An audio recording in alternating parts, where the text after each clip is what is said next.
कभी सोचा है ब्रो कि स्ट्रेंजर थिंग्स जैसी मूवी का आइडिया कहाँ से लिया होगा? क्या स्ट्रेंजर थिंग्स शो में दिखाई गई हर चीज एक इमेजिनेशन थी, या फिर इसके पीछे सच में कुछ ऐसा छुपा है जिसे कुछ लोग छुपाना चाहते हैं? नेटफ्लिक्स का ये शो हमें एक ऐसी दुनिया में ले जाता है जहाँ एक दूसरी ही दुनिया होती है, अपसाइड डाउन। लेकिन शायद तुम में से बहुत सारे लोगों को ये नहीं पता होगा कि ये अपसाइड डाउन वाला कॉन्सेप्ट हमारी रियल लाइफ में भी एग्जिस्ट करता है, और स्ट्रेंजर थिंग्स का पूरा कॉन्सेप्ट एक रियल लाइफ गवर्नमेंट एक्सपेरिमेंट से इंस्पायर है, प्रोजेक्ट MK अल्ट्रा या फिर प्रोजेक्ट मोंटाउक।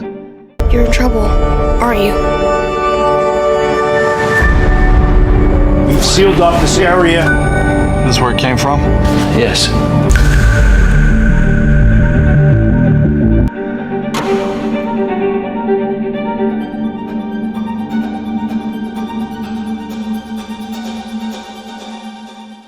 $1950s में CIA ने एक सीक्रेट प्रोजेक्ट स्टार्ट किया जिसका नाम था MK ultra. Officially mind control experiments का नाम दिया गया।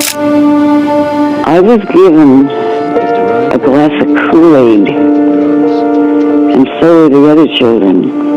This Kool-Aid was spiked with LSD. It was horrible. In the early days of the Cold War, the CIA ordered the creation of a secret program intended to find ways of mind control.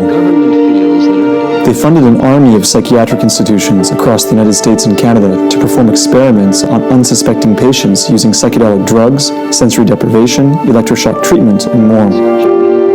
The program was known by its codename, MK Ultra. CIA ने लोगों को बिना बताए उन पर drugs और LSD test किए, hypnosis और आइसोलेशन के एक्सपेरिमेंट्स किए। इन एक्सपेरिमेंट्स की वजह से कुछ लोग इतनी बुरी तरह से मेंटली डिस्टर्ब्ड हो गए थे कि वो उनका खुद तक का नाम भी भूल गए थे। लेकिन इस सब के बावजूद सरकार ने सब कुछ कवर अप कर दिया था, एग्जैक्टली जैसे हॉकिंस लैब में हो रहा था 11 के साथ। उनके पास पावर तो नहीं थी, लेकिन उनके पास माइंड पर कंट्रोल जरूर था, और यही पॉइंट स्ट्रेंजर थिंग्स के ओरिजिन का बेस बन गया। अब आती है सबसे बड़ी बात, द अपसाइड डाउन, एक अल्टरनेटिव डायमेंशन, एक डार्क मिरर वर्ल्ड। क्या सच में ऐसा कुछ रियल लाइफ में एग्जिस्ट करता है? साइंस के हिसाब से थ्योरेटिकली हाँ। क्वांटम फिजिक्स के अंदर मल्टीवर्स थ्योरी और पैरेलल रियलिटीज पर रिसर्चर्स काम कर रहे हैं। और गैस व्हाट, मोंटाउक न्यूयॉर्क में एक और सीक्रेट एक्सपेरिमेंट हुआ था, द मोंटाउक प्रोजेक्ट। वहां पर गवर्नमेंट लेजेंडली साइकिक किड्स और इंटरडायमेंशनल पोर्टल्स पर रिसर्च कर रही थी। स्ट्रेंजर थिंग्स का ओरिजिनल नाम भी द मोंटाउक प्रोजेक्ट था। इस प्रोजेक्ट के एक्स साइंटिस्ट ने बाद में कॉन्फेशन दिया कि उन्होंने टाइम ट्रैवल और माइंड कंट्रोल पर एक्सपेरिमेंट्स किए थे। एक साइंटिस्ट प्रेस्टन निकोलस ने क्लेम किया कि उन्होंने एक लड़के को पोर्टल के अंदर भेजा और वो कभी वापस नहीं आया। Sound familiar, right? एग्जैक्टली वैसे ही जैसे विल बायर्स अपसाइड डाउन में खो गया था, यहीं से स्ट्रेंजर थिंग्स का पूरा बेस बना। मिसिंग बॉय, सीक्रेट लैब और एक इनविजिबल वर्ल्ड जहाँ के रूल अलग हैं। अब इन सभी बातों से रिलेट करने के बाद आपके मन में एक सवाल जरूर उठ रहा होगा, is the stranger things real? क्या ये सब सच में हो सकता है जो मूवी में दिखाया गया था और पैटसन निकोलस ने क्लेम किया था? तो इस पर साइंस का जवाब होगा पार्शली यस।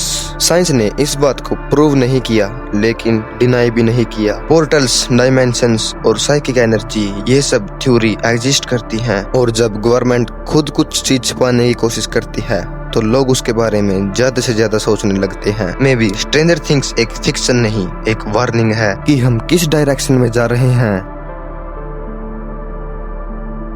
मोंटाउक प्रोजेक्ट के क्लेम सिर्फ माइंड कंट्रोल तक नहीं रुकते। कहा जाता है कि उन्होंने एक और एक्सपेरिमेंट किया था, प्रोजेक्ट रेनबो, जिसमें एक शिप को इनविजिबल बनाया गया और उसमें कुछ लोग फंस गए, आधे शिप के अंदर और आधे शिप के बाहर। और यही प्रोजेक्ट स्ट्रेंजर थिंग्स के द अपसाइड डाउन वाले कॉन्सेप्ट जैसा लगता है। एक वर्ल्ड जहां टाइम और स्पेस दोनों उल्टे हैं, और 11 के पावर्स वो भी इस प्रोजेक्ट से मिलते जुलते हैं। साइकिट्रॉनिक पावर कंट्रोल, जहां पर माइंड के साथ लोगों को और मशीनों को कंट्रोल करने के एक्सपेरिमेंट किए गए थे। स्ट्रेंजर थिंग्स का हर नया सीजन हमें एक नई वार्निंग देता है। साइंस जब इंसानियत से ज्यादा बढ़ जाती है तो नतीजे हमेशा डरावने ही होते हैं। 11 जैसे बच्चों को हमने सिर्फ फिक्शन वर्ल्ड में देखा, लेकिन क्या पता कहीं किसी लैब के अंदर कोई 11 आज भी हो जो आज भी अपनी जिंदगी और आजादी के लिए किसी से लड़ रही हो।